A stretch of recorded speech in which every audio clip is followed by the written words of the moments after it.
How about damn Cowboys? Here we are, road to Super Bowl, your NFL preview towards 2024 season, episode 23, Dallas freaking Cowboys. And I just could not resist, because this is definitely their year, right? They went all in, right? Right, Jerry? Well, no. Okay. How about damn Cowboys, actually? So, let's start up with talking a bit about this offseason for the Cowboys. How do I feel about that? What this team has done or has not done, and how does it do in the aftermath? So first of all, they ended the season with a huge disappointment. They were 7 or 8 point favorite against the Packers at home, and the game was pretty much over in the first half. After being 8-0 in regular season at home, Jordan Love, in his first year pretty much playing, comes to the AT&T and just demolishes the Cowboys. Is it Mike McCarthy? Is it Dak Prescott? Is it Gurst? Or is it Cowboys? Or are the Cowboys just not good enough? Well, bit of everything, to put it lightly. But let's go towards this offseason, because this offseason started with Jerry Jones saying, we are going all in for this season.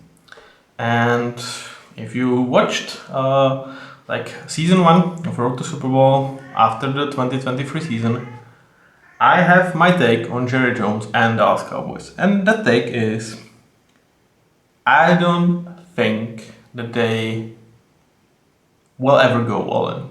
I don't think that if Jerry would have a decision to pick up 2 years in which they are bottom 5 of the league and year 3 they win a Super Bowl, or you give him a chance, 3 years you are in the playoffs, once you win division, once you win a playoff game, or twice you win a playoff game, I am really, really certain that he would choose the second one. Because being always relevant, being always I don't know if you guys hear, maybe that's my cat disagreeing with my opinion, but I am sticking with it. Don't you worry. I am sticking with it, yeah.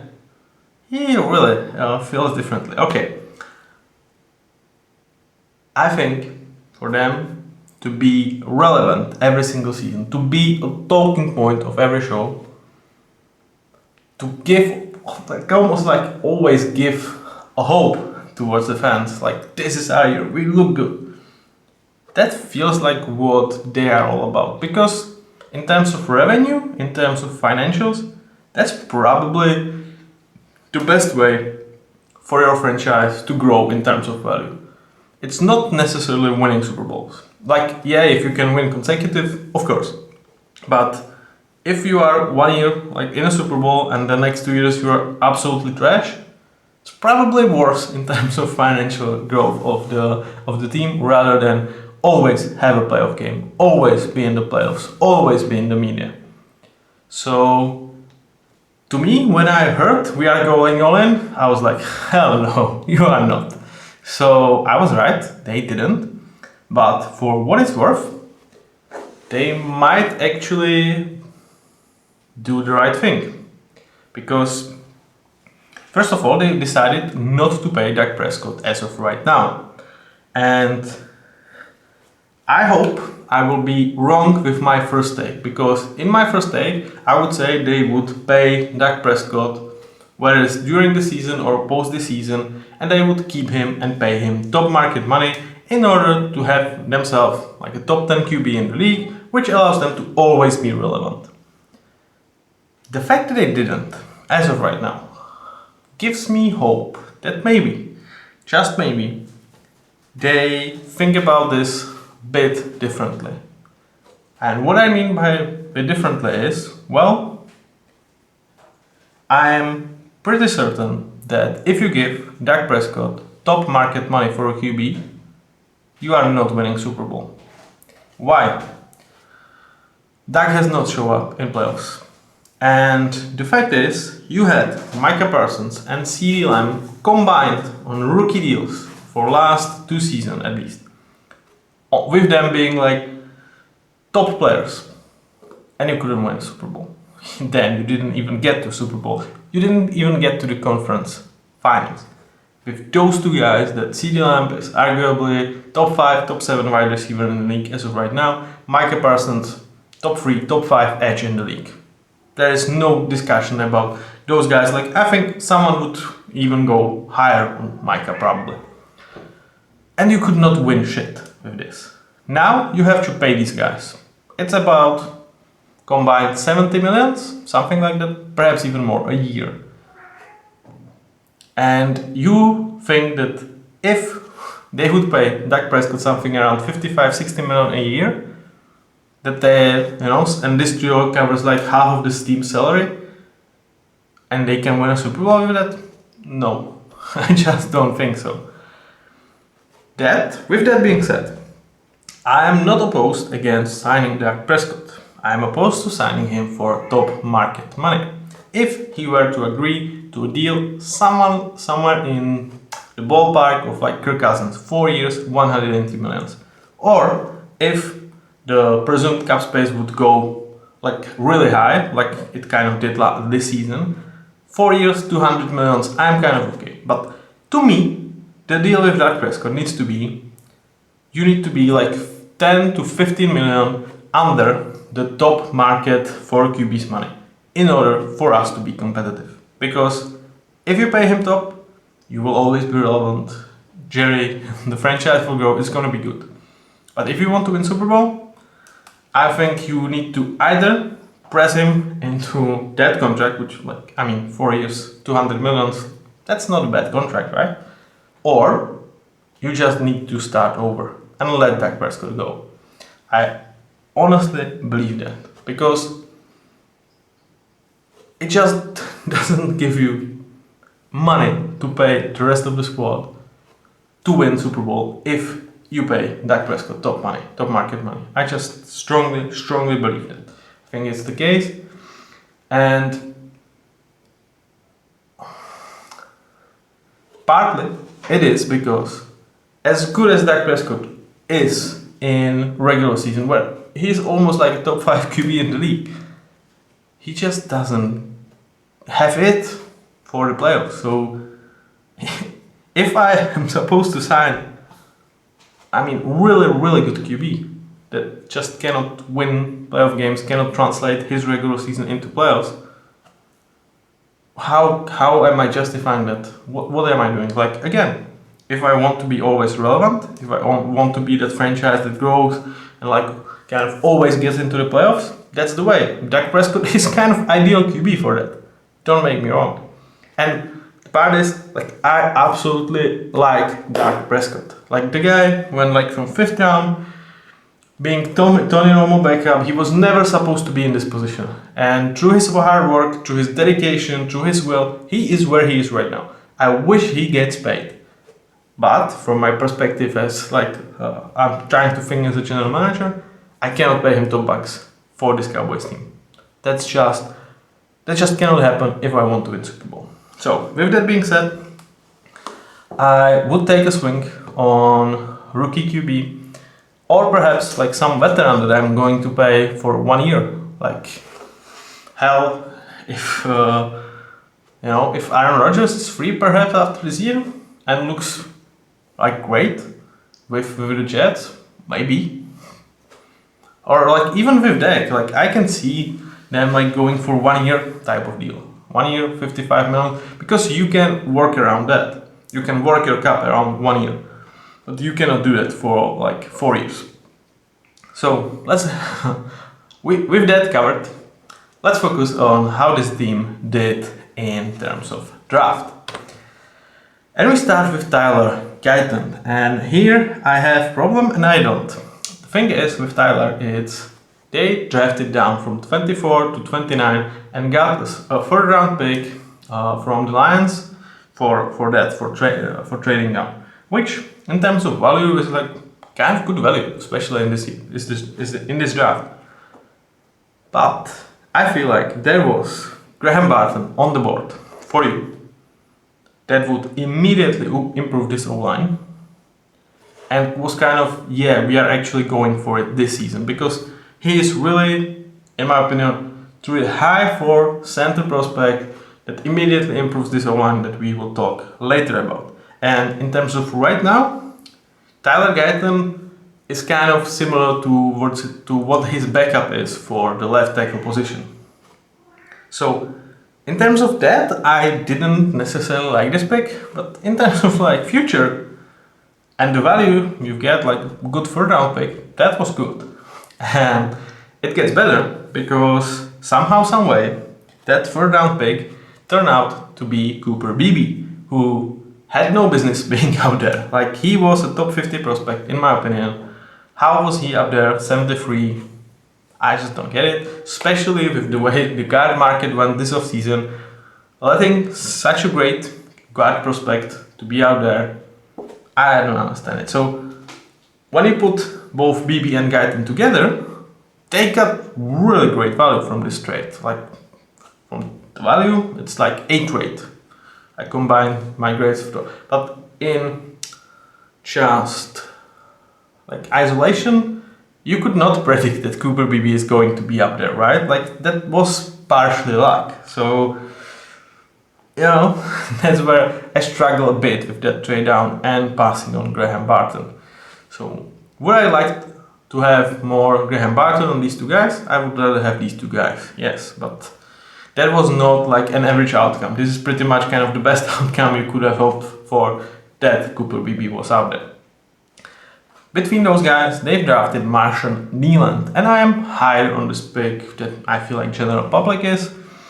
I feel like he was like start of the second round prospect rather than late second round.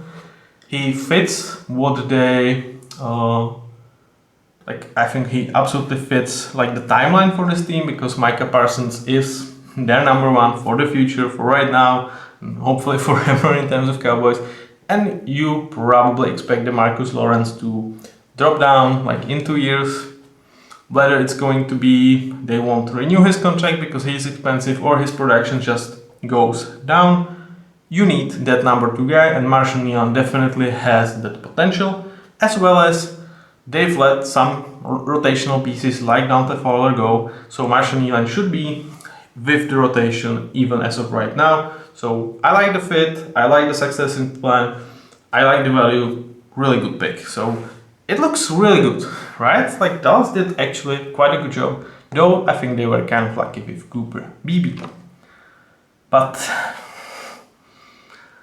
one of the worst picks in this draft, in my opinion, Marist Liu Pao.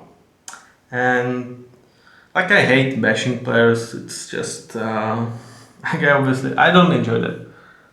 But I think Marist is just went like 100 places earlier than I expected him to go on average. He to me was like a 6th round talent, or 5th round if you wanted for some reason, you know, to go that way. But this is not the hyper position of value. This is not, I mean, I'm not gonna say it's not a need for Cowboys, but it actually is not an immediate need. Like he is going to be like their 4th best linebacker or even 5th. So it's not like right now. It's again for the future. I kind of see some playing time for Marist.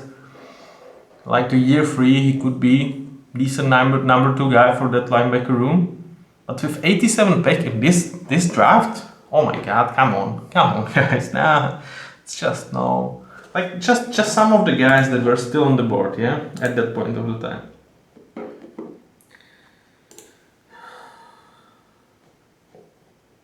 So, for example,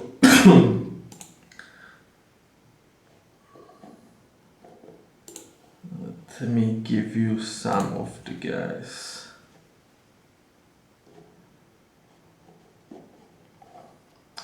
Oh, seems like, yeah, sorry, my internet a bit froze because of Wi-Fi.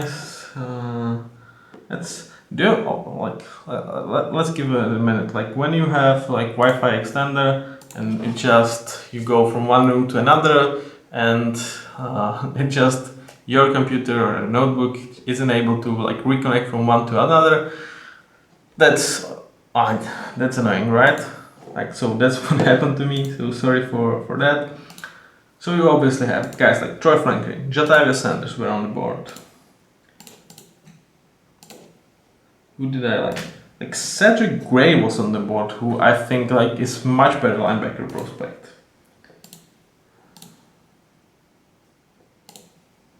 Guys like Javon Baker, who did I like as well? Javon Foster like invested in the O-line even more. Like it's not like necessarily you have backup. So this truly is, in my eyes, absolutely horrible pick. Doesn't feel a need. It's absolute reach. It's for a position that has one of the lowest values in terms of NFL. Like you can literally get on average a better guy than Marist will turn out to be every year for 3 millions out there. Like those guys are out there, you know, looking for that opinion. Guys like Devin White. I hate to bash a player. Like it's not his fault that he's got picked here, right? Like you would say, like it's his praise that he was actually this good, but boy oh boy, this was one of my least favorite picks of the entire draft, like by far. Then they kind of make amends with Kalen Carson, who has huge injury concerns. Like that's obvious knock on him. He might, like if he gets over 1,000 snaps in NFL, it's like a 50-50 whether he ever does that or not. But boy oh boy, if he does, and he stays healthy, he was like top 7, top 10 corner in this whole draft. Without like, give him clean health, that's him.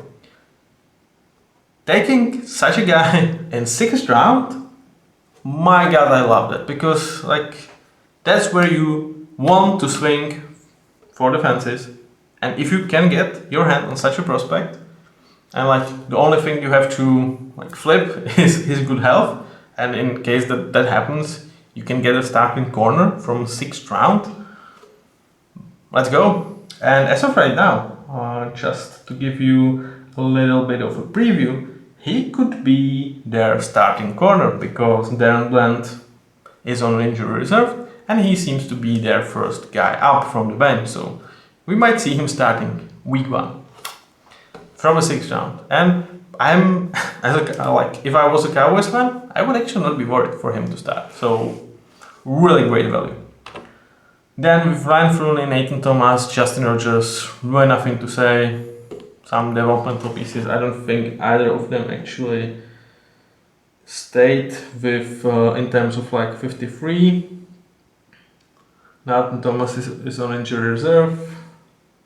Ryan Flooney, yeah, he's actually their 6th wide receiver. Alright, so yeah, actually, you know, some nice pieces that they've managed to survive the cut, which is not always the case for these late picks. But overall, that draft is, thanks to a bit of luck with Cooper Beebe, it could have been exceptional draft if you used that 3rd round pick on someone else than Marist. So I would give it like something like A-. I kind of like it. There's several really nice values and one really bad pick in my opinion. And now let's go and focus on offensive side of the ball for the Cowboys. And it's going to be overseen by Mike McCarthy, with offensive coordinator being Brian Schottenheimer. Mike. Like he's been coaching for like 25, 30 years in NFL, something like that. And you cannot deny him success that he has in regular season. Like he might be one of the best coaches for regular season. And to give him credit, that offense is actually evolving. Like he is not stagnating to his like 2015 playbooks. Like there are some nuances that he was able to find, especially for last year, when in some games they looked exceptional offensively. The problem is it's against lesser talent. When they are about to face someone that is equally talented, towards Dallas, it kind of always seems like Mike McCarthy gets outcoached, and that's a huge problem, right? That's a huge problem because obviously that happens in the playoffs where he struggles heavily, and I kind of cannot give him anything more than B minus, which like still is respectable grade for like offensive oversight, but it's nothing that you. It's actually like not something that you would hope to be the case for Dallas freaking Cowboys. Like there is no money limit for coaches. How come you just have like good coach, not an exceptional one? Because even as a head coach, it's like as of right now, I would put like 18, at least 18 head coaches over him. Sorry, Mike. I think he is definitely on the hot seat. He has 1 year left on his deal. And unless they win division or they go to like conference finals, I think he's gone. And I would have kind of the same policy with Dak Prescott, only with Dak it will be you are either gone or you will sign this team-friendly deal in a way. So unless you show us that you can actually deliver into playoffs, then yeah, we might talk about top money, because suddenly some of the concerns that you have about him, and you can actually kind of evolve him or bring him towards that, really close to those Joe Burrows types of guys, like not on their level. I don't expect him to reach that ever, but if he's like the next in line, okay, I'm absolutely okay with giving that guy top money, but that would have to be with a playoff success. We talk a lot about Dak. I don't want to like prolong that conversation. I just could not help myself, seeing when I've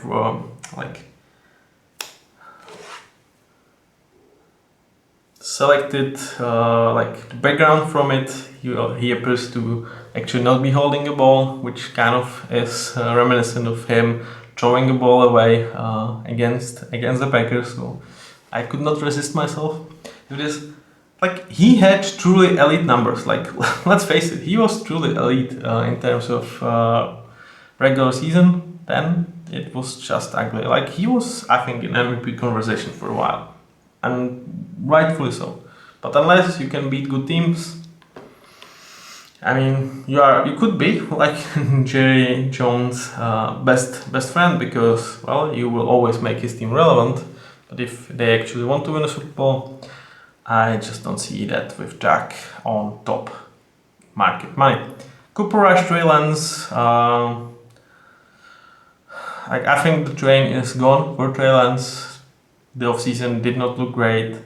He doesn't look to improve, even though this should be a place that you can at least improve some way. There is some talent you can show at. But I think if it didn't happen under Kyle Shanahan and it doesn't happen here, I think it's probably gone for Trey Lance. If he carves himself up to be like interesting backup that you can plug in for one game, and he's going to be that high variance quarterback, and you are kind of okay with that. Other than that, like his future in NFL is up in the air in my opinion. Cooper Rush, nothing interesting to say about him. Like he was able to step up for Dak 2 years ago and looked halfway decent. Last year it was kind of. But overall, like this is really a room you don't want to tap into, and you hope that Dak will stay healthy. In terms of running backs, it's one of the worst rooms out there. Yet I struggle to give them an A for running. Because why? Because one, Dak provides you some threat in terms of running games, and B, like there is at least something in terms of you have good enough depth. And I actually was not like put up or like put back. I'm not sure. Like I was actually quite okay with what Zeke provided towards Patriots last year, because, well, first of all, when the other team knows that like they kind of challenge you to throw because they know your quarterbacks are shit or like playing like shit. And then I'm like, yeah, we will stuff up the box. Like, let's throw. You know, we are okay leaving everyone 1-on-1. Then it's really hard for running back to drive. And I think still Zeke looked good enough. And him coming back here, perhaps no expectations, coming home. I think he comes with a bit of a chip on his shoulder, trying to prove himself.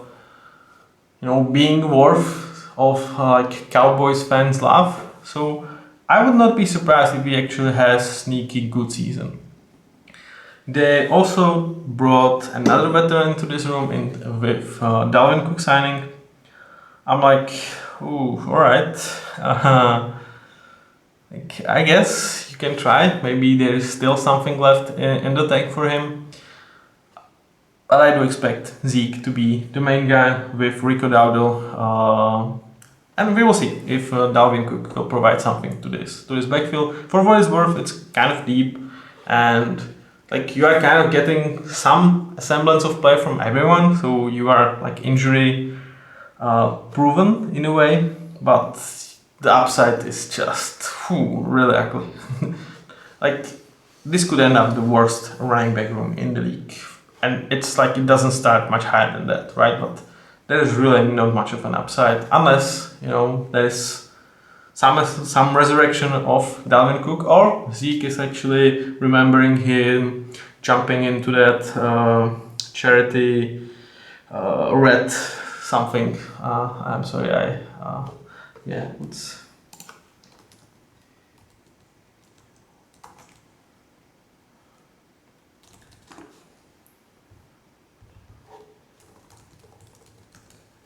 Yeah, Salvation Army.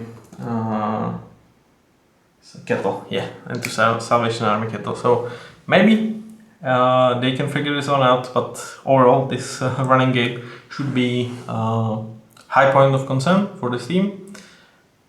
Luckily for them, they have passing game, and that's also where I think you have to give Dak Prescott a credit, because like for a while, it's been a while since he had like a good run game to lean upon. So it's pretty much, yeah, he has to do pretty much everything with his arm. And the good thing is he has CeeDee Lamb, which you can get by my grade. Is one of the best wide receivers out there. He got paid accordingly. I think that's absolutely the right choice to pay him. Unlike with QBs, obviously here you are getting something like 20-25 million less to sign an elite wide receiver. And to me, that's just better spending of resources. So really, not much to say with CD. Can he be even better? Can he like put himself into that Justin Jefferson, Tyreek Hill category? Well, yes, I think so. I think it's in him. We'll see. But he is one of the guys that can threaten Justin and Tyreek in the future, and like this year. And like if Tyreek eventually slows down, he could be like raising his hand and trying to get the crown. Behind him, it's kind of problem because Brandon Cooks is like decent number 2 option, but he's slowing down. I do not expect him to finish the year as a good starter. I would say it's probably going to like drop down to decent starter, which is a number 2 option. That's a bit of a problem. And it's not like behind them it's anything special. You have Jalen Tolbert, for what it's worth. Nice player. Expect him to improve, but the ceiling is probably a good starter. So not necessarily, even with him, if he reaches his upside, I don't think that upside is anything that you are super happy as your number 2 guy. And that's like if he reaches, if he kind of max out, which is obviously not a certainty. And behind that, Jalen Brooks, Kevin Turpin, line Frona. So really not much talent here. It's like CD and hope in a way. So that's where, like, yeah, some of the credit needs to go back to Dak, because, like, truly, he is really, really good QB. Just not the one that I think can land you a Super Bowl if you pay him top money. Count Turpin, Ryan Flander, like, none of these guys makes me excited. Who I think is kind of their second best option in terms of, like, receiving game, I think it's Jake Ferguson. Behind CeeDee Lamb, I think he's better, or like he's a better weapon than Brandon Cooks at this stage of his career. Really nice tight end, but again, like, as a second best piece, you don't feel particularly great about him. Like, he on great offenses, he would be like fourth best piece. Good ones third, and here he's second. So it's like, it's really nice that this that CD kind of absolutely lifts this towards really good like weaponry room, or like wide receivers and like pass threat room, because without him this would be kind of ugly. With him it obviously makes a lot of sense. Luke Shoemaker, kind of a weird, I think second round pick. Like, he is Jake Ferguson, like that's his upside in a way. Why do you necessarily bring him here? Peyton Hendershot, like these guys, I mean, for what it's worth, you expect them to get better, but like, do I believe that there is something like super exciting here? No.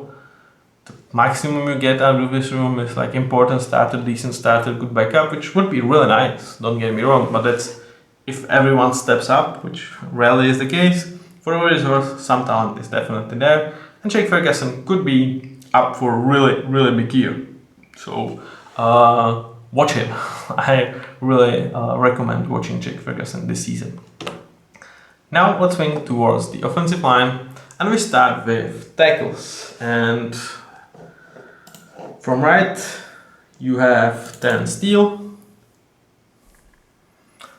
I've talked about guys like him for numerous time. He deserves to be a starter in a league, but you are not super happy about that, especially given his contract. Like, yeah, if you get this guy for like 1 year or 2 years, 10 millions, even 15 millions, you are okay with. But they absolutely jumped the gun on him and signed him to 5 years, 82 millions, like last 2 seasons. And he was really bad last season.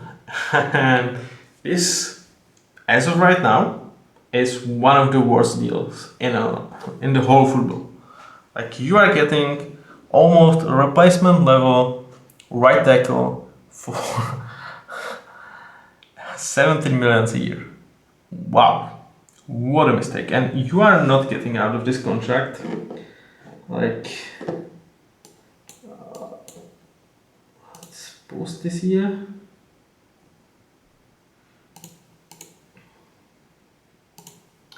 Yeah. You are not getting out of this contract as of right now. Like, you can get out of this after the season, which is like, that's where you don't only look at the like 5 years, 86 millions, but you also look at the construction of the contract. And if they cut him post this season, they are due to have like 3 millions for next 3 years or 2 years. Each year you with dead cap money, which is actually not that bad. So that contract sounds much worse than it is, but it's still a bad contract, really, really bad. So Terrence Steele, he definitely plays for his future, and kind of the problem is he's your best tackle as of right now. I think he is better than Tyler Guyton, he is better than Chuma Edoga, and he's not really good. So letting go Tyler Smith, I understand that you want to get younger. Tyron Smith, sorry, they have two T Smiths. But again, if you are all in, you are not letting him go, right? So it seems like more of a development tackle room of a team like, Commanders, rather than of a team that wants to win a Super Bowl, right? Let's move inside, and the story gets better here. You have Zach Martin, you have Tyler Smith, which combined is around 5th best guard duo in the league. Zach Martin is slowing down a bit. Tyler Smith is absolutely rocking it. So I will not be surprised if at the end of the year or even like halfway through the season their grades are reversed. But you should still have really, really, really good guard play. And between them you have Brock Hoffman, who is not a starter in the league, who is the guy that when undrafted so far didn't show pretty much anything in terms of league, and he's your starter, so good luck with that. I mean, yeah, like the hope is he will improve. Another hope is like between these two guards, we can stomach one bad piece. Kind of the problem is like even next to them you are not exceptional, so good luck Zach Martin, good luck Tyler Smith, because you will have to carry a lot of load for this offensive line. The thing is, Cooper Beebe sliding to center, probably not a solution. Neither Tyler Smith, neither Zach Martin. I think if you were to shift this offensive line, it would be Tyler Smith to left tackle and Cooper Beebe to left guard, or Zach Martin trying like swing to left guard. But probably, like if you want to include Cooper Beebe, it would have to be like Tyler Smith probably moving to tackle. So you have a semblance of like depth with Cooper Beebe and Chuma Edoga, but this offensive line, it's not what it was, right? And you hope that Tyler Guyton and Brock Hoffman will develop soon enough. But yeah, this is not great. This is not what Dak is used to, and like grading Dallas's offensive line a C, like what year this would be the case last time, I'm not sure. Like I don't think in my time of watching NFL Dallas had such a bad O-line in a way.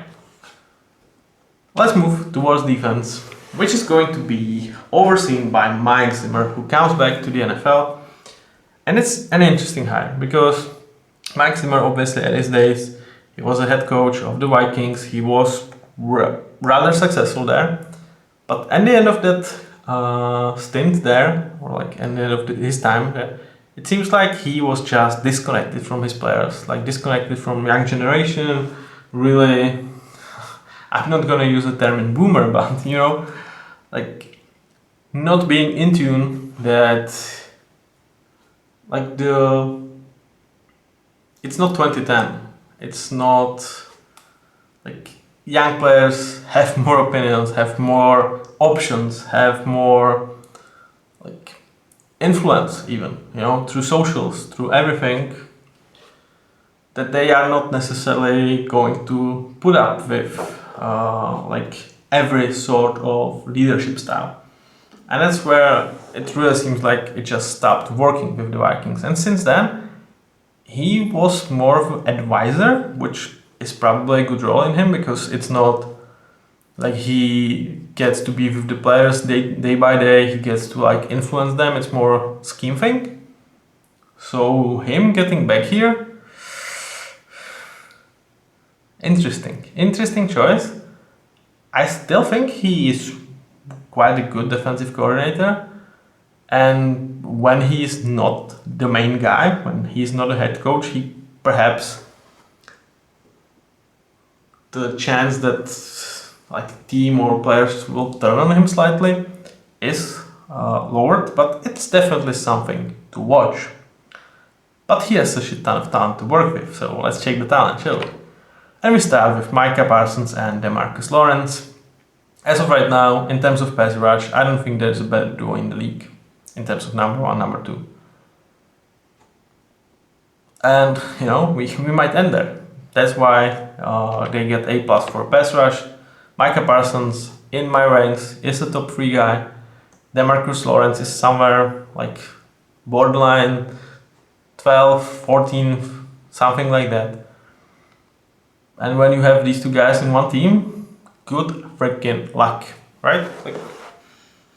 And the great thing, obviously, about DeMarcus Lawrence is he actually is an exceptional run defender. So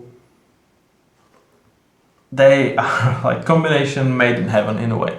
You can say like, okay, because they are not inside, it's not like you cannot choose, well, we run towards Micah and we try to open the Marcus side for a pass rush, but they can definitely rotate. Micah shows up in so many positions that I don't think this is necessarily the case.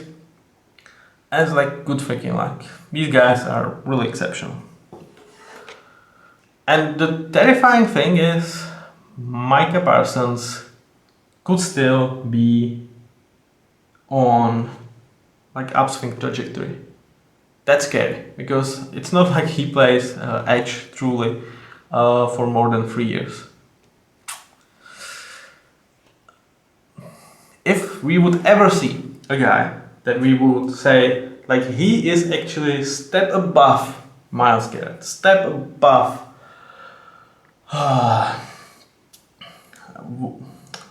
not TJ, TJ Watt, step above Nick Bosa, which is insane to suggest that there could be such a player. I think there's only one that has this potential, and it's Micah Parsons, because I think he still has some things to learn about that position, and that's scary. Then the good things kind of really falling heavily, because Sam Williams is done for the season, unfortunately with an injury, so we are about to see Marshall Nealand much more than expected.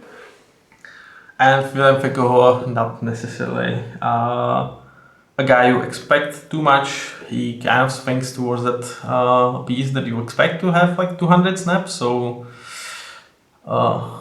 fingers crossed.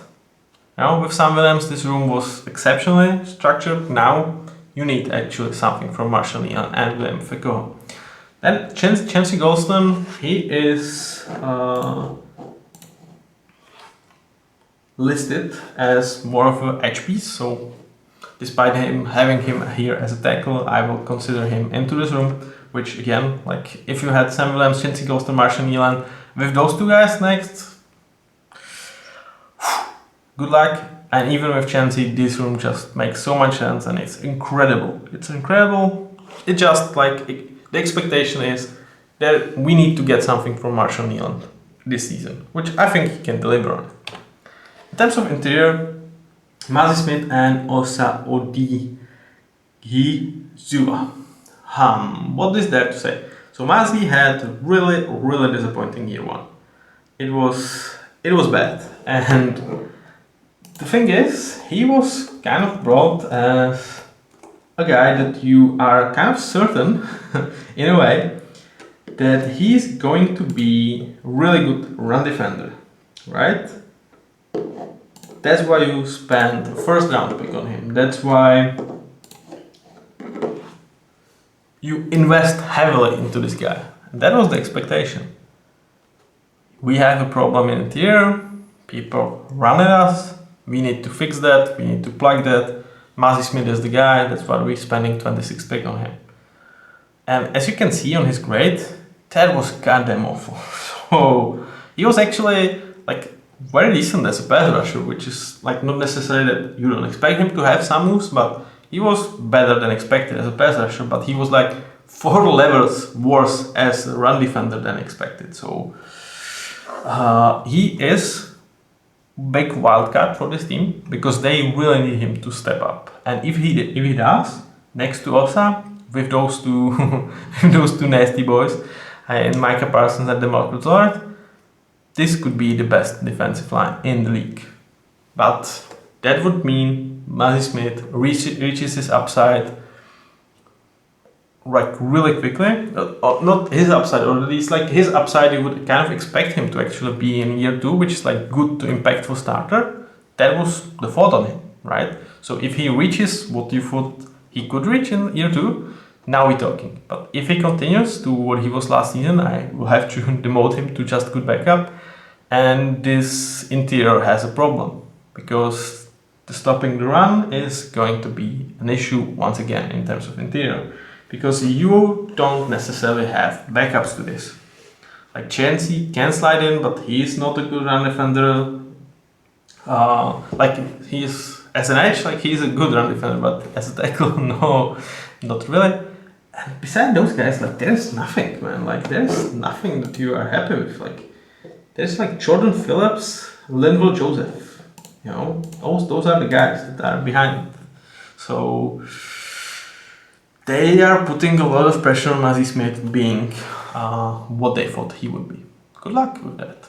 Now we switch to linebackers room, and like you know me, I will be like, yeah, another generic linebacker room, and it kind of is. Let's be fair. Here it's like we have less of a clear number one guy. We have more like better backup, or in some packages we are actually much more okay running three linebackers, or like is Marquise Bell necessarily linebacker, or is he safety? Like this, he can play both positions. So that's where this room is a bit different, but in the end, compare this to the rest of the league. This is kind of not non-consequential linebacker group that is down on this team, but it's not like a lot of the teams has anything super better. You hope Eric Kendricks and Mike Zimmer can restore some magic from the Vikings that would allow Eric Kendricks to still play like perhaps a good starter, because like he is really on the edge for me whether he is a decent starter or good. So I need to see him here. I do expect him to play good for Mike Zimmer if there is still like the juice there. So I need to see that. Damon Clark, Marquise Bell. For what it's worth, Damon Clark was actually good enough last year, and he should be developing. So there could be two good starters, actually playing here with Marquise Bell kind of, in and out as linebacker, as a safety. That could actually be quite an, I don't want to say nice room, but neutral room for NFL. As of right now, it's down on overall what you have, but it's not a room that should decide your season or should be a huge problem. Let's move towards safeties. Donovan Wilson, Murray Cooker, kind of nice duo.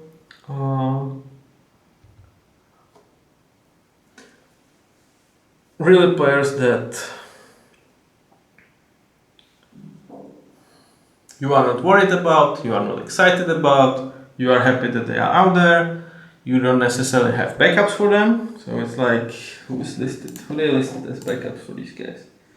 Marquise Bell, yeah, like Marquise Bell is probably like the backup, so that means you kind of don't have a backup for linebackers, unless you count on Marius Liufatu. Good luck with that.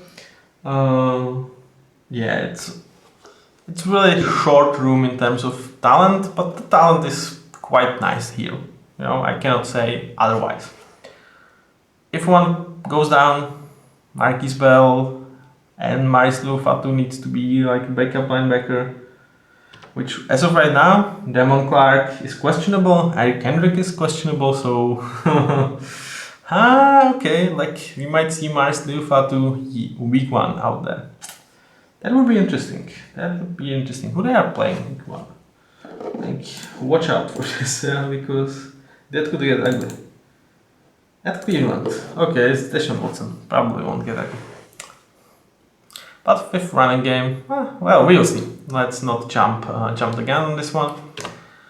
Safeties, like I said, nice group, not great depth, like Marquise Bell, kind of universal depth, so good enough. Now we go towards a room that you should be excited about, and you should kind of bash me like how I have these guys so low, because they are both like interception machines. Yes, they are, but they are also guys that try to make plays, and when everything kind of flips your way, like it did for Darren Bland last season, that looks exceptional. But there are some games that they will get cooked, and they kind of fit the narrative for the Cowboys that they can absolutely bash bad teams. They can absolutely bash bad QBs. That's where you like get those stats. But in the games that really matter, they are not elite. They are, as of right now, important starter, good starter. For what it's worth, Trevor Diggs, I want to see him coming back from injury, and I can definitely flirt with amazing starter. For Darren Bland, again, like it was kind of his first full season. He was coming as a late day draft pick, similar to Kalen Carson. Like he had no business being up there in terms of draft board that late if there was no for injury concern. So if he can continue for what he done last season, we are flirting with impactful starter really soon. And I'm not saying this could not be like really great duo, but just because interceptions, they don't make you necessarily exceptional cornerbacks. They are really good. They are not special as of yet. And the problem is they are both coming with injury concern. So on one side, there is really good that you've been able to acquire Kalen Carson. On the other, all your free like corners, you have three corners that are all like injury questions. That being said, Darren Bland is unfortunately already on IR with a foot injury. So this is a room that on paper looks really nice, and I graded them really nice, but it could sneakily be a huge double because you can rule out all of them being kind of up. Then you kind of have to count guys like Jordan Lewis. They signed, I think, Andrew Booth as of like a couple. When they signed him, let me check on this one.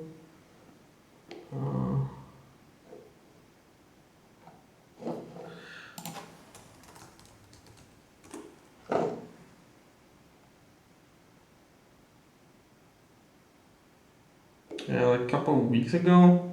He like counts with, obviously like a huge draft pedigree, like being drafted in the second round just 2 years ago. But he hasn't shown pretty much anything in terms of his NFL career. So the fact that Vikings were really okay letting him go. He played like 130 snaps last season. He was kind of okay-ish. Before that, he was truly bad on 100 snaps for the Vikings. So, like when Brian Flores says after 2 years, when you are a second round pick, like go, it doesn't speak that much, but like why wouldn't you take a chance on him, especially when you have injury concern for these guys. So this could also be a position that makes or breaks your season, because if they are all healthy, you can talk about two amazing starters and even a good starter as early as the season. Like I definitely see Kalen Carson, Darren Bland, and Trevor Diggs reaches those grades.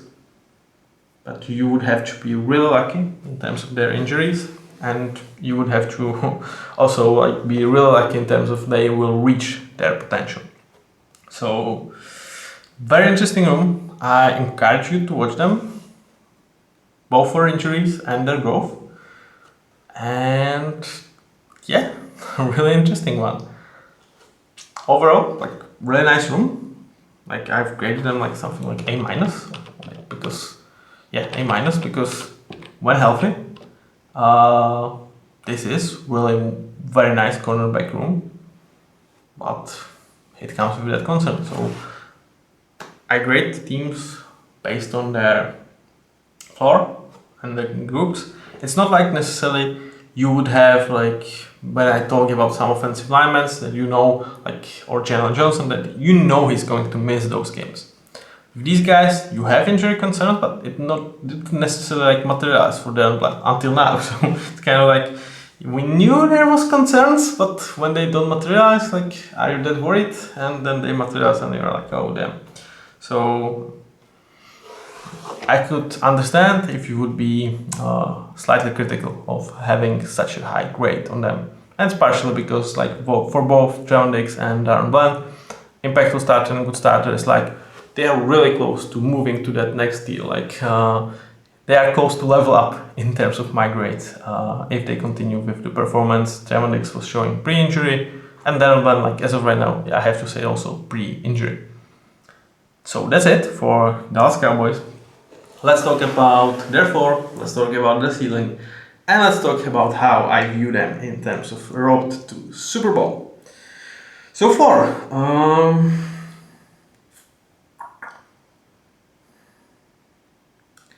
I do not see them winning less than 8 games, and I'm really thinking about 9. Yeah, I think 8 games is going to be my floor. There's enough firepower with Dak Prescott and CeeDee Lamb, with Mike McCarthy being really good regular season coach. Like what would have to be really long is like injuries for the cornerback room. Mazi Smith like being what he was kind of last season.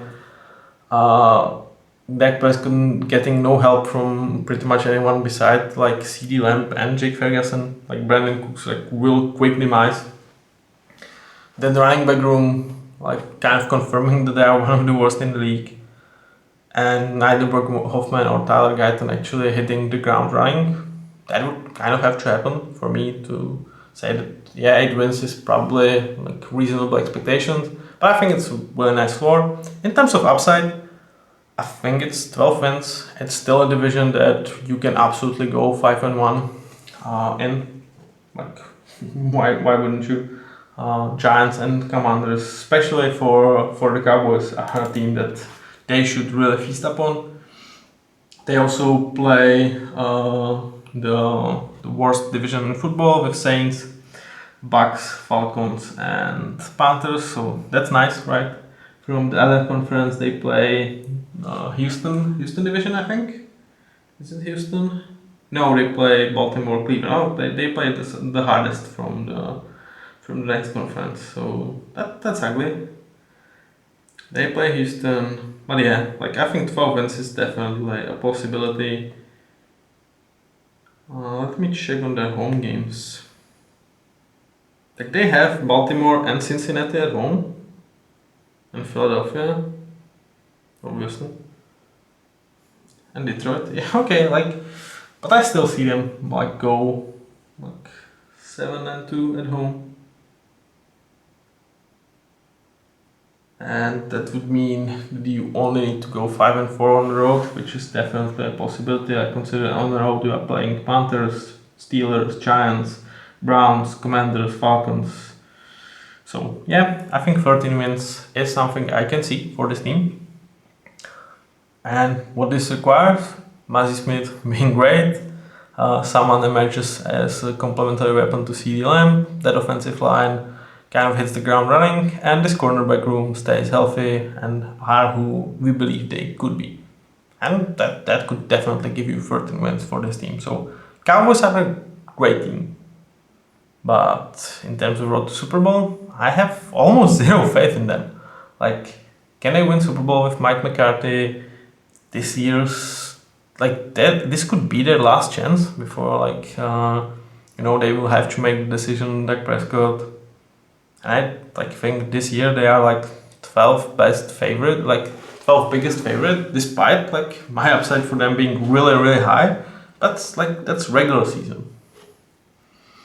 Like they are really a team that I just don't trust in the playoffs because of the coaching, because of the QB. Right? It's easy as that. And in terms of long term, I think probably their best chance would be like starting with a new guy, hoping that you catch Brock Purdy or Dak Prescott again, right? Like that he kind of gave them that Super Bowl window when he was on his rookie deal because like they were paying literally nothing to even at his rookie year he was already playing like top 20 QB in the league and essentially becoming top 10 during that rookie contract. Like he was really good and he still is. Like don't get me wrong.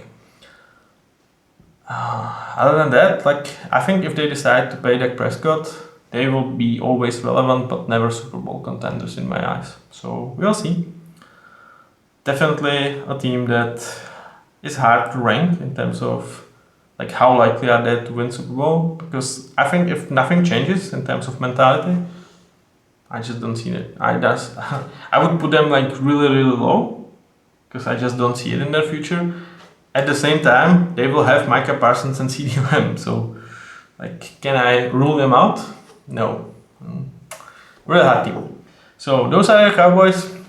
For everyone out there, let me know, how do you feel about this episode? What do you think about my take on Dak Prescott, about Jerry Jones? Is this finally the year of Cowboys or not? Thank you very much for listening. See you with the next one. Bye bye.